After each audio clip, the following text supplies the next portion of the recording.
안녕하세요. 오늘도 들러주셔서 감사합니다. 새벽에 들려주는 옛 이야기 시작하겠습니다. 조선 말기 한 고을에 풍류를 즐기기로 소문난 영감 하나가 살고 있었다. 사람들은 그를 최대감이라 불렀고 겉으로는 시와 거문고를 즐기며 문인들과 어울리는 인물처럼 보였지만 속을 들여다보면 그 실상은 추악하고 음탕하기 그지없는 자였다. 글보다 술을 가까이 했고 경전보단 여인의 눈을 더 오래 바라보던 자였다. 굳이 몸 고생하며 관직을 탐하느니 그저 기생집 안주와 고운 손길이 100번 났다며 대청에서 낮잠을 자고 밤엔 풍류로 세월을 보냈다. 부인 하나로는 성에 차지 않아 후처를 들였고 그것도 부족하다 하여 기방에서 첩을 얻었다. 그러던 어느 봄날 텐마루에서 담뱃대를 두드리던 최대감에게 하인이 다가와 귀를 붙였다. 대감마님, 새 여종 하나 들어왔사옵니다. 여종? 하인의 말끝에 묘한 여운이 스며 있었다. 예, 동네 머슴놈 말로는 얼굴이 곱디고 온 처자라고 하던디요. 최대감은 담뱃대를 입에 물던 손을 멈추고 슬쩍 고갯짓을 했다. 어디서 데려온 기집인가? 남원 쪽 양반댁에서 그 집이 망하고 종문서를 내놨답니다. 최대감의 눈꼬리가 희미하게 올라갔다. 양반집 계집이라. 그럼 겉모양새 하나는 낫겠군. 그는 입꼬리를 비틀며 중얼거렸다. 어디 한번 눈도장이나 찍어볼까? 마당을 거닐던 어느 오후 햇살을 등에 지고 한 여인이 조용히 마당을 건넜다. 빛을 마주한 옆모습, 단정한 머리, 낡은 솜저고리조차 깨끗하게 입은 손길. 그의 눈에 그 여인은 다른 여종들과는 확실히 달랐다.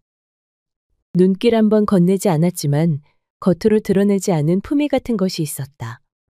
그날 저녁, 최대감은 밥상 앞에 앉아선 먹는 둥 마는 둥, 젓가락만 들었다 놓기를 반복하였다. 그 시선은 자꾸만 물동이를 들고 안채로 향하는 해월에게로 멎었다. 그리고 혼잣말로 말했다. 보면 볼수록 곱다니까 순순히 웃어줄 때까지 내가 직접 손을 써야 하려나. 어디 여종 주제에 얼마나 버티나 두고 보자고. 마당을 스치는 바람은 여종의 오래된 기억을 건드리고 있었다. 그녀의 이름은 해월. 본디 남원에서 이름난 양반가의 외동딸이었다. 아버지는 고지식한 선비였고 글로써 백성을 논하고 왕을 곧게 나무라던 분이었다.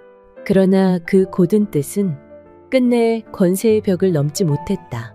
왕의 귀를 거슬렀고 간신들의 손에 영모죄로 몰려 차명도 유배도 아닌 실종이라는 이름으로 사라졌다. 하루아침에 해월의 집안은 역적의 가문이 되었고 어머니는 병이 깊어 세상을 등졌으며 그녀는 집을 지키다 빚에 쫓겨 종문서에 이름을 올리게 되었다. 그렇게 그녀는 최대감 댁의 여종으로 팔려온 것이었다. 그날 이후 최대감은 아침마다 쓸데없는 심부름을 만들어 해월을 불러댔고 해월은 최대감의 시커먼 속내를 뻔히 알고서도 말없이 묵묵히 시키는 일을 해냈다. 그녀는 최대감의 부름에도 눈길을 주지도 허튼 웃음조차 보이지 않았다. 탐욕스러운 최대감은 점점 그 무심함에 오히려 더 마음을 뺏기기 시작했다. 다른 계집처럼 아양이나 좀 떨 것이지. 어찌 저리 차갑단 말이냐. 그는 혼잣말로 투덜거리면서도 점점 그녀에게 눈을 떼지 못했다. 그러던 늦은 밤, 달빛이 길게 마당을 비추고 집안이 모두 잠든 시각.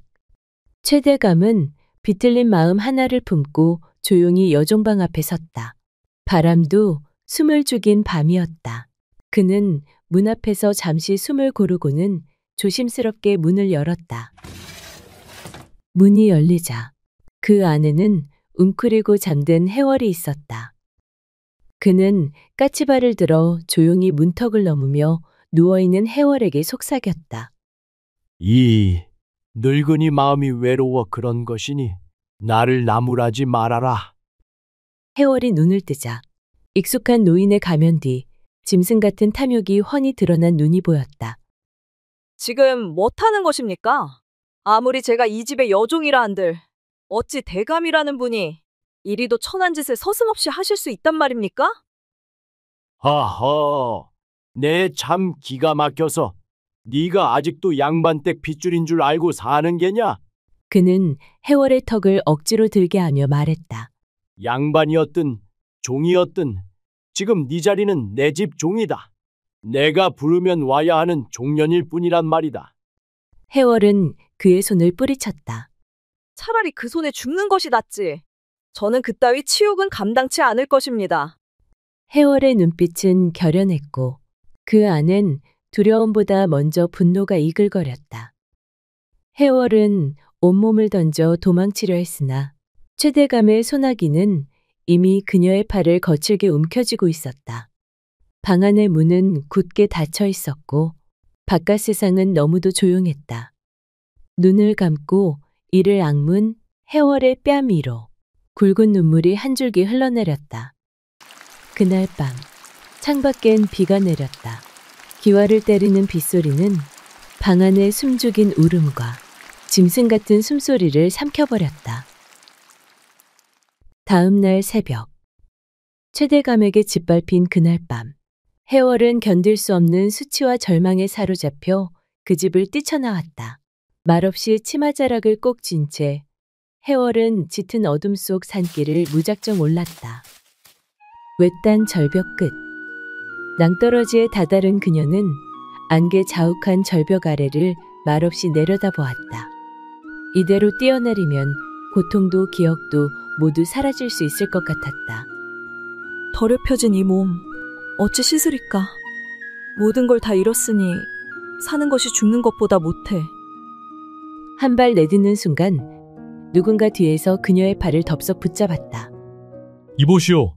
해월이 화들짝 놀라 돌아보니 거기엔 헌 도포를 걸치고 집신을 질질 끌던 초췌한 선비 하나가 서 있었다. 지금 못하는 짓이오. 해월은 그제야 주저앉아 아이처럼 엉엉 울음을 터뜨렸다. 선비는 해월이 눈물을 그칠 때까지 옆에서 말없이 기다려 주었다. 그리곤 그녀는 그 선비에게 처음이자 마지막으로 자신의 이야기를 들려주었다. 저는 더럽혀졌습니다. 죽어 마땅한 몸이옵니다. 선비는 조용히 고개를 저었다. 선비는 주변을 둘러보다가 조심스럽게 물었다. 행여 돌아갈 데가 없으시다면 일단 제 집으로 몸부터 좀 숨기시지요. 해월이 놀란 눈으로 그를 바라봤다. 선비는 급히 손을 내저었다. 오해는 마시오. 사사로이 흑심은 없습니다. 다만 최대감이라는 작자가 한 짓을 듣고도 그 집으로 도로 보내는 건 사람이 할 짓은 아닌 듯 싶어 그러하오. 잠시 망설이던 해월은 더는 물러설 곳이 없다는 듯 고개를 끄덕였다. 선비는 해월에게 자신의 겉도포를 벗어주고 조용히 함께 산길을 걸어 내려갔다. 그날 이후 그녀는 그 선비의 집에 몸을 숨기게 되었다. 선비의 집은 마을 끝자락, 뒷산이 가깝고 앞으론 개울이 흐르는 외진 곳이었다. 낡고 작은 초가였지만 해월은 그곳에서 처음으로 마음을 놓고 잠을 잤다. 아무 걱정 마시오. 산 아래 누구도 여기까진 오지 않소. 해월을 구해준 이선비는 늦은 나이까지 홀로 지내며 산속 초가집에서 글공부에만 몰두해온 사람이었다. 학식은 높되 벼슬엔 뜻이 없고 재물이나 세속에 욕심도 없는 자였다. 사람들은 그를 노총각 선비라 불렀고 그는 늘 조용히 책상 앞에 앉아 자기 길을 묵묵히 걸어가는 사람이었다. 그렇게 두 사람은 한 지붕 아래 각자의 자리에서 묵묵히 하루를 보냈다. 해월은 물 깃고 방을 쓸며 집안일을 했고 선비는 말없이 마당에 장작을 패고 책을 펼쳤다. 그 속에서 해월은 조금씩, 아주 조금씩 마음의 상처를 지워나가는 듯 했다. 그렇게 며칠이 지나고 몇 달이 지나고 해월은 종일 입맛을 잃었고 속이 메스꺼리는 증상이 이어졌다. 가슴이 뻐근하게 부어오르기 시작했고 낮은 열기와 함께 알 수 없는 현기증이 덮쳐왔다. 그녀는 장독대 옆에 쭈그려 앉아 토해냈다. 바로 그 순간 해월은 멍하니 자신의 배를 감쌌다. 설마 아닐 거야. 그럴 리가 없어. 바람에 창문이 덜컹였고 방 안은 침묵만이 흘렀다. 해월은 두 손으로 자신의 배를 감싸쥐곤 마치 벌레라도 기어다니는 것처럼 몸을 떨었다. 이 안에 저 흉악한 자의 피가 흐르고 있다니. 내가 어찌 이 아이를 낳을 수 있단 말이냐. 그 짐승 같은 자의 아이를 이 몸속에 품고 살아가야 할 바에 그냥 같이 죽는 게 나아. 해월은 이불 속에 얼굴을 묻고 소리 없이 울음을 토했다. 그러다 문득 배를 어루만지자 작은 움직임이 느껴졌다. 그 작은 움직임, 그 따뜻한 기척이 해월을 멈춰 세웠다. 해월은 마른 입술을 달싹이며 한참을 머뭇거리다 끝내 입을 열었다. 나으리, 그날 절 왜 구해주셨나이까? 선비는 잠시 말을 잇지 못하고 그녀를 바라보았다. 왜 그러시오? 무슨 일 있어? 그날 벼랑 끝에서 그냥 떨어져 죽어야 했나 봅니다. 저 세대감의 아이를 가졌습니다. 해월의 말에 선비는 놀라 두 눈을 부릅뜨며 숨을 삼켰다. 입술이 말라붙은 듯 당장 아무 말도 하지 못했다. 등불 아래 해월의 고개는 점점 더 낮아졌고 마른 입술 사이로 억눌린 한숨이 새어나왔다. 이제라도 제게 등을 돌리셔도 좋습니다. 비웃으셔도 괜찮고 내쫓으셔도 괜찮습니다. 해월은 떨리는 손으로 배를 감쌌다. 그러나 그때 선비는 천천히 숨을 고르더니 말없이 그녀에게로 다가와 조심스레 등을 감쌌다. 그의 손길은 따뜻했고 조용했다. 당신과 이 아이는 죄가 없소. 죄를 지은 자는 오직 그자 하나뿐이오. 감히 청하건대 그대가 허락해준다면 이 아이의 아비가 되고 싶소이다. 그대와 이 아이, 더는 세상에 홀로 남지 않게 내가 곁에서 지켜주게 해주시오. 해월은 그대로 선비의 품에 무너졌다. 처음으로 사람 품에서 흐느껴 울었다. 그녀는 더 이상 말하지 않았다. 말 대신 가슴속 깊은 응어리를 눈물로 쏟아냈다. 그리하여 선비와 해월은 조촐하게 둘만의 혼례를 올리고 부부의 연을 맺었다. 바람결이 따뜻해질 무렵 해월의 몸은 점점 무거워졌다. 그리고 어느 봄날 새벽 바람에 떨던 촛불 하나 아래 해월은 조용히 아이를 품에 안았다. 처음 울음을 터뜨리는 작은 생명. 해월은 떨리는 손으로 아기를 감싸며 소리 없이 눈물을 흘렸다. 미안하다 아가야. 죄가 없는 너를 이토록 미워했다니. 선비는 그녀 곁에서 말없이 솥에 물을 올리고 방에 불을 지폈다. 따뜻한 수건을 대어 아기의 이마를 정성스럽게 닦아주었다. 이름도 없이 세상에 나온 그 아이는 선비의 성을 따라 이강이라 불리게 되었고 선비는 누구보다 아들을 아끼고 정성껏 길렀다. 허나 그 정성은 뜻대로 닿지 않았다. 이강은 어릴 적부터 글에는 도통 관심이 없고 부모 말도 듣지 않은 채 말썽꾸러기로 자랐다. 강아, 이리 와서 글 좀 보자꾸나. 너도 이 다음에 커서 훌륭한 사람이 되려면 지금부터 배워야 하지 않겠느냐? 싫어요, 아버지. 글자는 보기만 해도 머리가 아픈데 왜 맨날 글 공부하라고 하시어요? 저는 나가서 뛰놀고 싶단 말이에요. 해월은 속이 타들어갔고 선비는 밤마다 깊은 한숨을 내쉬었다. 그러던 어느 날 해월이 갑작스레 병석에 눕게 되었다. 몸은 야위어 갔고 의원을 불러 약을 써보아도 소용없었다. 죽음을 예감한 해월은 이강을 곁으로 불렀다. 해월은 떨리는 손으로 아들의 손을 꼭 잡았다. 강아, 이 어미가 너에게 꼭 남겨야 할 말이 있다. 사실 너는 네가 아버지를 알고 있는 그분의 친자식이 아니란다. 어미가 예전 주인집 최대감이란 사람에게 욕보임을 당하고 삶을 끊으려 벼랑 끝에 올랐었다. 헌데 그날 이 선비님께서 날 살려주셨지. 그날 살아난 건 이 몸만이 아니고 내 뱃속에 있던 너까지 그분께서 지켜주신 것이나 다름없단다. 그분은 아무런 조건도 없이 나를 아내로 삼아주시고 너를 제 자식처럼 아끼고 키워주셨다. 그 은혜만은 아무리 세월이 흘러도 잊어서는 안 된다. 어머니 잘못했어요. 이제 글 공부도 열심히 하고 아버지 말씀도 잘 들을게요. 그러니 제발 눈 좀 떠보세요, 어머니. 강희의 애원에도 해월은 끝내 아들 손을 꼭 쥔 채 눈을 감았다. 소년 이강은 그날 밤 단 한마디도 하지 못한 채 무릎을 꿇은 채 울고 또 울었다. 그날 이후 이강은 달라졌다. 이전에 말썽 부리던 모습은 자취를 감췄고 매일 새벽이면 선비 앞에 앉아 글을 읽고 질문하고 또 외웠다. 그렇게 시간이 흘러 어느덧 장성한 총각이 된 강희는 자신의 친아버지가 누구인지 조심스레 마음에 품기 시작했다. 어머니를 지독히 괴롭혔던 최대감을 생각하면 속이 끓고 피가 거꾸로 솟는 듯 했으나 한편으로는 자신을 이 땅에 낳게 한 자가 누구인지 알고 싶은 마음도 조금씩 커져갔다.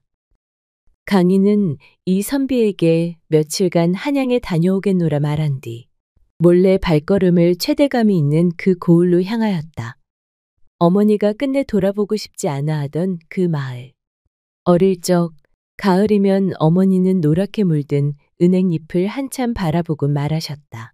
어미는 저 나무만 보면 잊고 싶은 그 집이 자꾸 떠오른단다. 그 기와집 마당엔 큰 은행나무 한 그루가 우뚝 서 있었지. 그 말을 남기곤 늘 말을 잊지 못하고 고개를 돌리셨다. 세월이 흘러 그 기억을 떠올린 강희는 은행나무가 기와집을 지키고 있는 집을 찾아 나섰다. 그 말만 붙잡고 강희는 낯선 길을 묵묵히 걸었다. 그렇게 얼마를 걸었을까? 마침내 강희는 노란 은행잎이 마당을 가득 덮고 있는 커다란 기와집 앞에 다다랐다. 기와지붕은 높았고 은행잎은 마당을 가득 덮고 있었다. 그때 대문이 열리더니 기웃거리던 강희 앞으로 머슴 하나가 나섰다. 여길 왜 기웃거리는 게냐? 혹시 여기가 최대감님 댁이옵니까? 맞는데 넌 무슨 일로 대감마님을 찾느냐? 드릴 말씀이 있어 찾아왔사옵니다. 잠깐 기다려라. 잠시 뒤 강희는 머슴의 손에 이끌려 최대감 앞에 무릎을 꿇게 되었다. 늙은 대감은 강희를 위아래로 훑어보더니 비웃듯 입꼬리를 비틀었다. 행색을 보아하니 한 끼 얻어먹을 요량으로 기웃거린 게지. 아니옵니다. 감히 여쭙자오나. 예전에 마님 댁에 여종으로 있던 해월이라 하는 여인을 혹 기억하시옵니까? 그때 최대감은 해월이라는 이름을 듣고는 한동안 골똘히 생각에 잠겼다. 그러다 문득 무릎을 탁 치며 말했다. 아, 그 계집 종년 말이냐? 말도 없이 새벽에 사라졌었지. 그런데 그 아이를 왜 묻는 게냐? 강희는 조심스레 입을 열었다. 사실 저는 그분의 아이입니다. 최대감의 눈이 휘둥그레졌다. 뭐라고? 네가 해월이 그 종년의 자식이라고? 그는 이내 눈썹을 찌푸리며 다그쳤다. 그런데 네가 무슨 일로 나를 찾아왔단 말이냐? 강희는 떨리는 목소리로 말했다. 그게 저는 대감님의 자식이기 때문입니다. 뭐라? 강희의 말을 들은 최대감은 얼굴이 붉게 달아오르더니 황급히 마당에 놓인 물량동이를 들어 강희에게 그대로 끼얹었다. 차가운 물벼락에 정신이 번쩍 든 강희는 두 주먹을 불끈 쥐고 이를 악문 채 최대감을 올려다보았다. 그때 최대감의 입에서는 비열하고 차가운 말이 쏟아졌다. 이놈이 어디서 말도 안 되는 소리를 짓거리는 게야? 네 놈이 여기 기웃거린 건 겨우 몇 푼 뜯어가려는 심산이었겠지. 애끼 이놈, 당장 썩 물러가지 못할까? 천한 종년의 핏줄 따위가 여기가 어디라고 와서 말도 안 되는 소리를 하는 게야. 얼굴과 옷이 흠뻑 젖은 강희는 얼어붙은 듯 말이 없었다. 야 이놈아, 썩 꺼져라.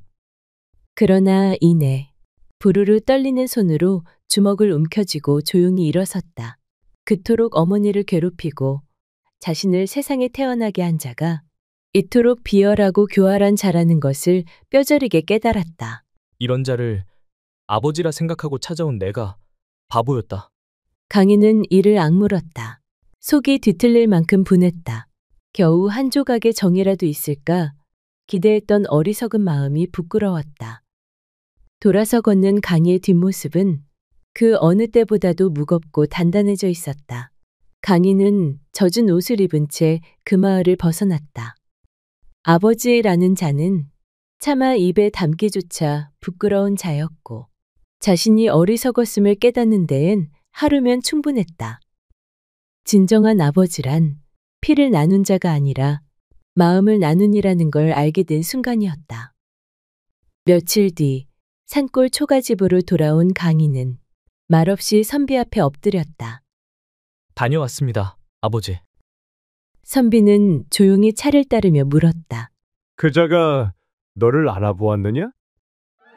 강희는 손에 쥐고 있던 찻잔을 놓고 놀란 눈으로 선비를 바라보았다.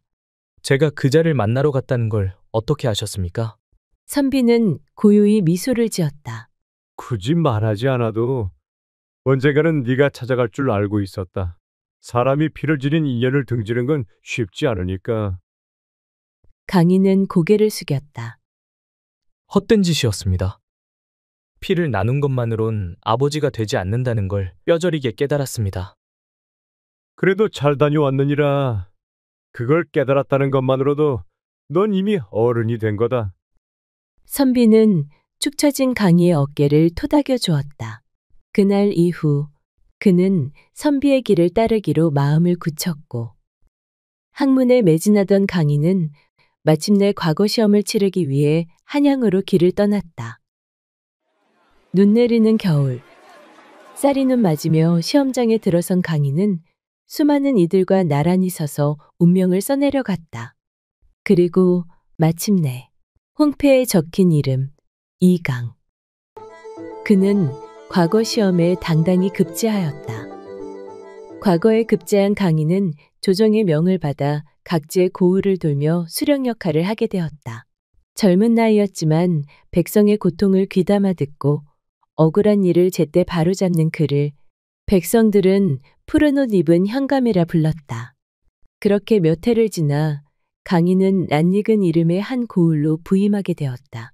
그곳은 자신을 매정하게 버렸던 최대감이 있는 바로 그곳이었다. 그를 업신여기고 어머니를 죽음으로 내몬 자. 최대감이 아직도 그곳에 살고 있다는 소문도 들려왔다.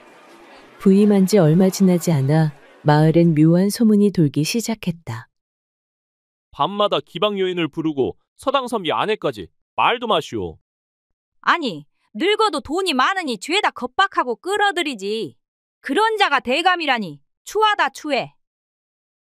그러던 어느 날 관아 앞에 눈물 흘리는 젊은 여인이 엎드려 울며 호소했다. 제 남편이 외출한 사이 저를 강제로 끌고 들어가 몹쓸 짓을 하려 했습니다. 제발 도와주십시오, 나으리. 강희는 수사를 명했다. 그리고 확인된 그자의 이름은 바로 최대감. 그는 말년에 이르러 더욱 탐욕스러워졌고 관의 감시가 소홀한 틈을 타 여인들을 겁박하고 있었다. 강희는 관아뜰에 사람들을 모으고 부정한 대감에게 선고를 내렸다. 최대감은 타인의 아내를 겁박하고 수년간 다수의 여인을 손에 댄 중죄인으로 판명되었어. 이에 따라 곤장 100대를 명하노라. 포졸들에게 끌려온 최대감은 마루 위에 앉아있는 강희를 보고 두 눈을 크게 떴다. 아니 너는 그때 날 찾아왔던 그 계집의 자식 아니냐? 네가 어찌 네가 날 신문하느냐? 강희는 담담히 시선을 마주했다. 네 죄를 네가 알지 못하느냐? 백성을 괴롭힌 죄도 중죄이거늘 죄 없고 연약한 여인을 능욕하고도 이토록 뻔뻔스러울 수가 있단 말이냐? 오늘 이 자리에서 반드시 대가를 치르게 하겠다. 최대감은 벌벌 떨며 무릎을 꿇었다. 내가 잘못했다. 그래도 나는 네 아비 아니냐. 그런 내가 이리 끌려와 곤장을 맞는다니. 이 늙은이를 단 한 번만 봐주지 않겠느냐. 제발 한 번만 눈 감아다오. 내일이 부탁하마. 강인은 차가운 목소리로 말했다. 아비? 날 그렇게 내쫓을 땐 언제고 피가 같다고 아비가 되는 것이 아니다. 그간 네가 저질러온 갖은 악행으로 상처 입은 이들이 얼마이더냐? 오늘은 네 죄에 대한 대가를 너 스스로 받게 될 날이니라. 여봐라, 곤장 100대 즉시 시행하라. 최대감의 절규가 마당을 울렸지만 포졸들은 이미 목침에 그를 엎드리게 하고 곤장을 내리쳤다. 피가 튀고 살점이 터져도 강인은 단 한 번도 고개를 돌리지 않았다. 하늘이 두렵거든. 그리 살지 말았어야 했다. 작은 주막 어귀를 지나던 강인은 한 여인이 아이를 품에 안은 채 마당 한켠에서 소리 없이 울고 있는 모습을 보게 되었다. 그 아이는 젖도 못 빨고 울어댔고 여인의 옷은 해졌으며 그 얼굴에는 깊은 상처가 번져 있었다. 이강은 문득 발걸음을 멈췄다. 주모가 수군거렸다. 저 여인이 바로 그 종년이라지. 최대감이 손댄 여자. 아이까지 낳았는데 들켜서 쫓겨났다지 뭐야. 어휴, 애는 무슨 죄냐. 이강은 그 말을 듣고 그 여인을 조용히 바라보았다. 젊은 시절 어머니 해월이 떠올랐다. 떨리는 손으로 자신의 배를 감싸쥐고 슬피 울었을 그날의 모습이 그는 여인의 앞에 다가가 낡은 돈주머니 하나를 내밀었다. 그대가 죄인이 아니오. 이 아이도 마찬가지오. 부디 아이만은 바르게 키우시오. 여인은 고개를 들어 이강을 바라보았다. 이강은 더 말하지 않고 등을 돌렸다. 마을길을 걸어나가는 그의 뒷모습 너머로 햇살이 비추고 있었다. 그날 바람은 따뜻하게 불었다. 마치 누군가의 가슴속 하늘 조용히 다독여주는 듯이.